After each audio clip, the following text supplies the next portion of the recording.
वयम रक्षामः, दशों लोकों के स्वामी, चारों दिशाओं के कर्ता धर्ता, काल के काल, लंका नरेश दशानन रावण पधार रहे हैं।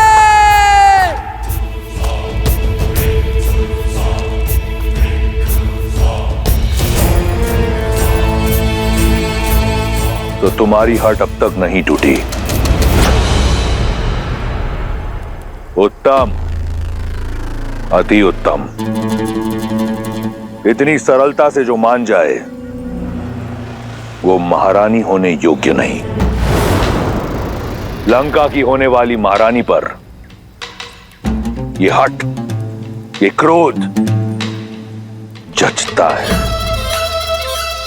परंतु इस क्रोध के नीचे दबे विवेक को उजागर करो और सोचो, कहीं तुम अपने अभिमान में अपना अधिकार ना खो दो। सीता, देखो, लंकापति की पत्नी बनने पर क्या कुछ मिलेगा तुम्हें। ये सुंदर वस्त्र, ये आभूषण, ये लंका और लंकेश सब तुम्हारे होंगे।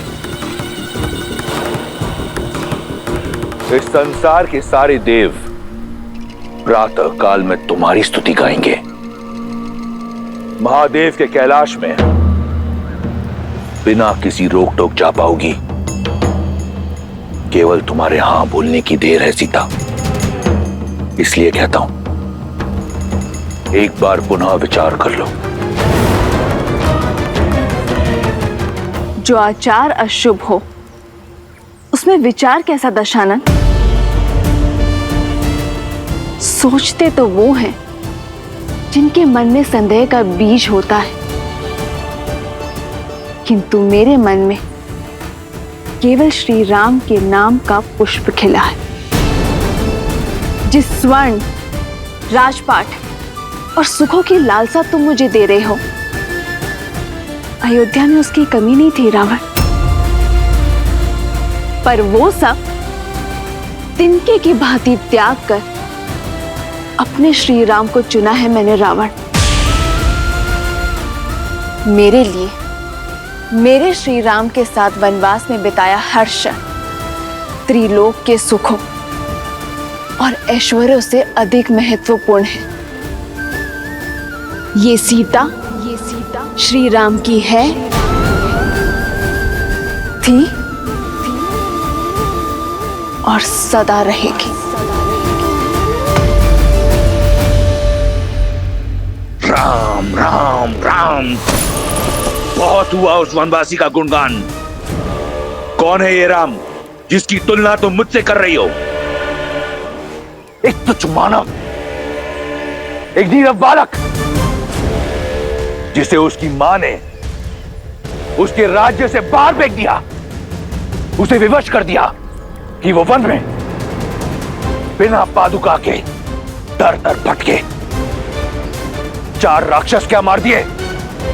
तुम उसका नाम दसों लोकों के स्वामी, चारों दिशाओं के नाथ लंकेश दशानन के साथ ले रही हो।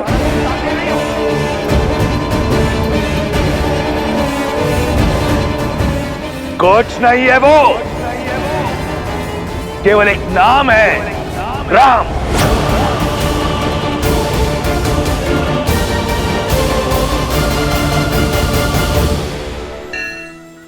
सत्य कहा रावण, राम का नाम तुम्हारे नाम के साथ नहीं लिया जा सकता, क्योंकि राम वो नहीं है जो अपने परिजनों पर अत्याचार करके सुख पर अधिकार प्राप्त करे। राम वो है जो अपने पिता की इच्छा, अपनी माता के वचनों के लिए हर सुख का त्याग कर देते हैं। राम वो नहीं है जो एक स्त्री को बल और छल से बंदी बना दे। राम वो है जो अपने प्रेम और करुणा से अहिल्या को मां कहकर उसे मुक्त कर देते हैं।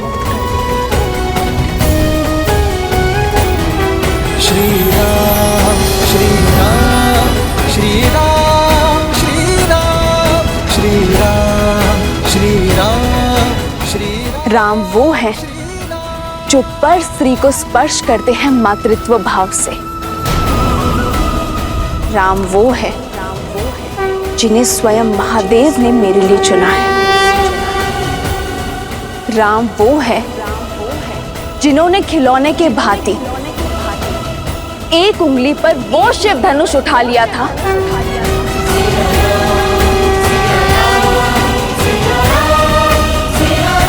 जिसके बल के तले तुम दब गए थे। कुछ स्मरण आया? राम धर्म की पराकाष्ठा है, मर्यादा की परछाई है। राम वो बल है जिन्होंने तुम्हारे भाई खर और दूषण के साथ साथ 14 सहस्त्र राक्षसों को निर्बल कर दिया था।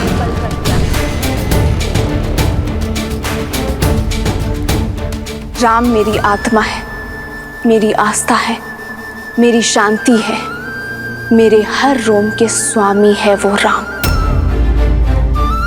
राम करुणामयी है तो वो रुद्र भी है। यदि अपने पापों से मुक्ति चाहते हो तो छोड़ाओ मुझे मेरे श्री राम के पास। क्षमा याचना करो उनसे, तुम्हारा भी उद्धार कर देंगे वो। अन्यथा तुम्हारा अभिमान तुम्हारे साथ साथ संपूर्ण राक्षस कुल को लील जाएगा। राम एक छल है, एक भ्रम है जिसने तुम्हारे मन को अपने वश में कर रखा है। परंतु चिंता मत करो सीता, मैं शीघ्र ही सिद्ध कर दूंगा कि मैं राम से अधिक योग्य हूं। रावण भिक्षुक बनकर तुम्हारे द्वार पर अवश्य आया था, परंतु जो रावण तुम्हारे समक्ष खड़ा है वो तुमसे तुम्हारे प्रेम की याचना नहीं करेगा। वो रावण विवश कर देगा तुम्हें रावण के समक्ष नतमस्तक होने को। तुम स्वयं रावण से विवाह का प्रस्ताव स्वीकार करोगी और वो दिन दूर नहीं, क्योंकि इस रावण को ना सुनने का अभ्यास नहीं। तो अभ्यास कर लो रावण।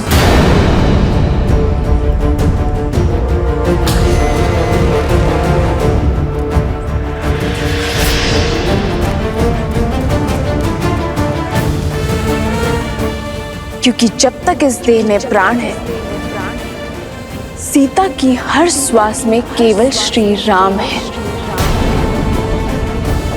और यदि तुमने अपनी हट ना छोड़ी तो ना लंका रहेगी, ना लंकेश, ना तुम्हारा अस्तित्व रहेगा और ना तुम्हारा व्यक्तित्व।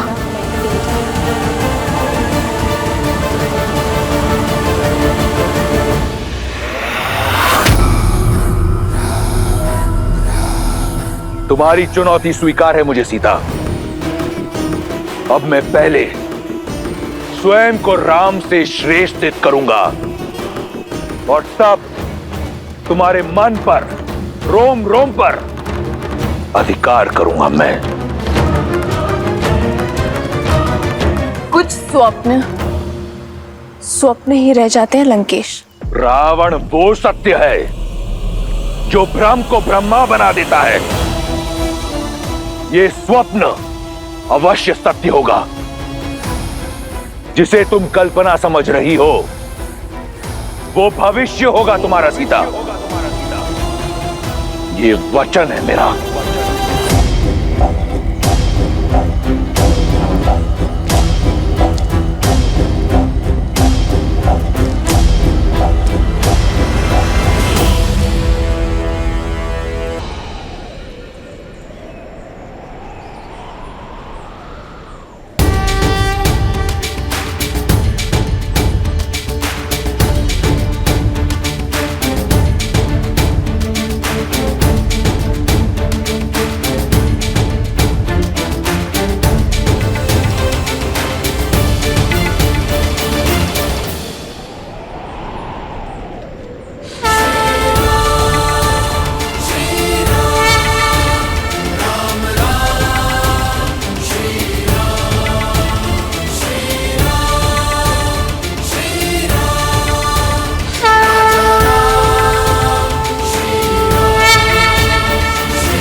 ये कैसा सुखद आभास है, कैसी हर्षमयी अनुभूति है। जैसे मेरी वर्षों की प्रतीक्षा का अंत होने वाला है, जैसे मेरे प्रभु श्री राम का आगमन होने को है। हो मंगल भवन मंगल हारी, द्रवहु सुदशरथ अजर बिहारी।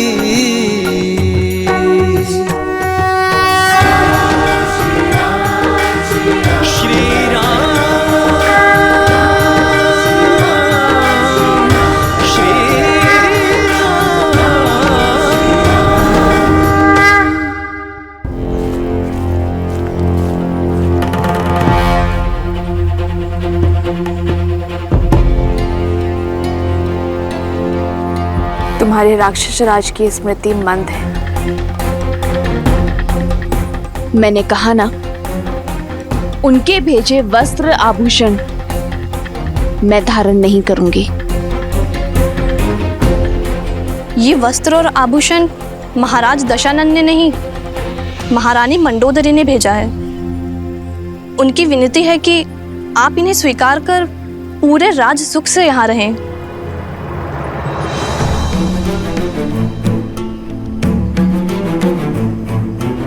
अपनी महारानी को मेरी चिंता करने के लिए धन्यवाद देना और इन उपहारों को अस्वीकार करने के लिए क्षमा भी मांग लेना। हाँ, यदि वो मेरे लिए कुछ करना चाहती हैं तो उनसे कहना कि अपने पति का मार्गदर्शन करें, उन्हें धर्म का पथ दिखाए, क्योंकि वो जो कर रहे हैं वो अधर्म है।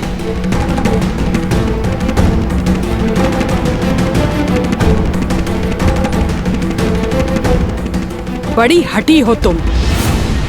पहले महाराज के प्रस्ताव को ठुकराया, अब महारानी की कृपा को अस्वीकार कर रही हो।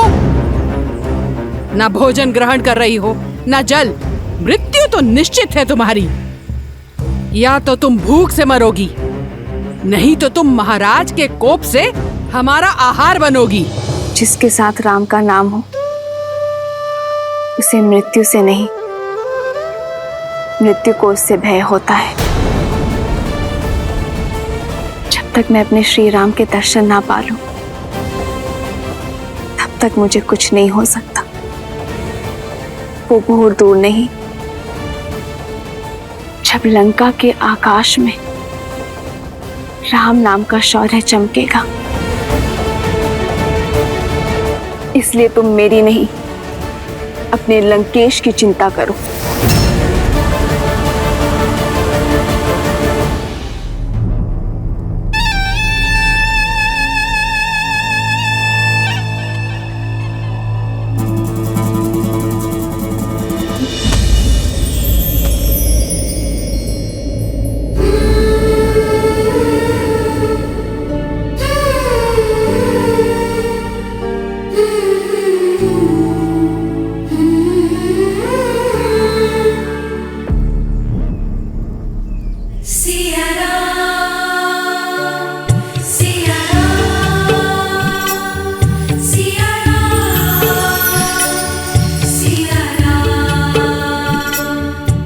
प्रकृति ने भी मुझे संकेत दे दिया, मेरे संकल्प को सहमति दे दी कि मेरे श्री राम शीघ्र ही आएंगे।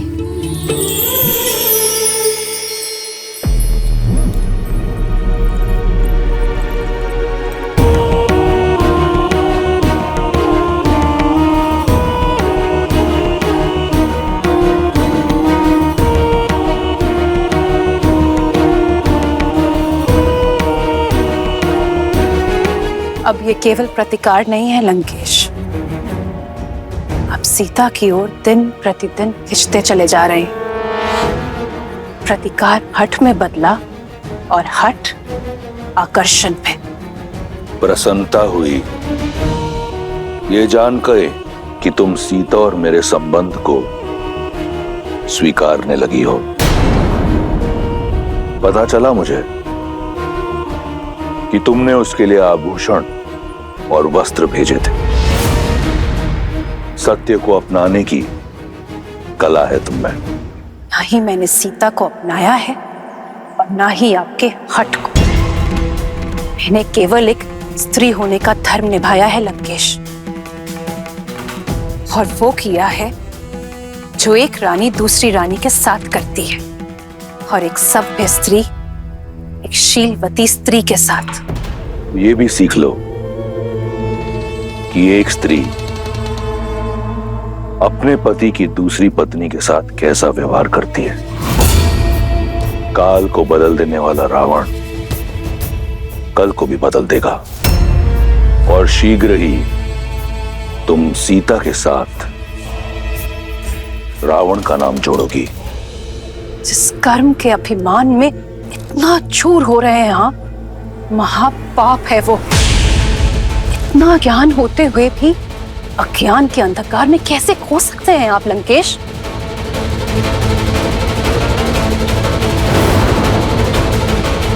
उचित कहा तुमने। ज्ञान ही तो है मेरा सबसे बड़ा शस्त्र। मार्गदर्शन के लिए धन्यवाद। तुम जा सकती हो।